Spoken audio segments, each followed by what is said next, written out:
आपको बताएं कि आबनाए होमस में तेल भरदार जहाज पर ड्रोन हमला किया गया है। बरतानवी मैरीटाइम ट्रेड ऑपरेशंस के मुताबिक ड्रोन हमले के नतीजे में ऑयल टैंकर को मामूली नुकसान पहुंचा है, तहम जहाज का अमला महफूज रहा है।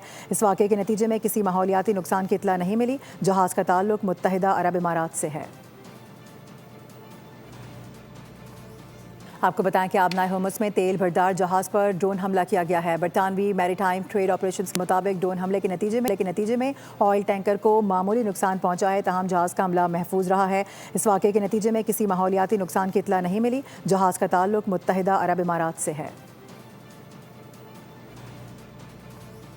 आपको बताएं कि आबनाए होमस में तेल भरदार जहाज पर ड्रोन हमला किया गया है। बरतानवी मैरीटाइम ट्रेड ऑपरेशंस के मुताबिक ड्रोन हमले के नतीजे में ऑयल टैंकर को मामूली नुकसान पहुंचा है, तहम जहाज का अमला महफूज रहा है। इस वाक़े के नतीजे में किसी माहौलियाती नुकसान की इत्तला नहीं मिली। जहाज का ताल्लुक मुत्तहिदा अरब इमारात से है।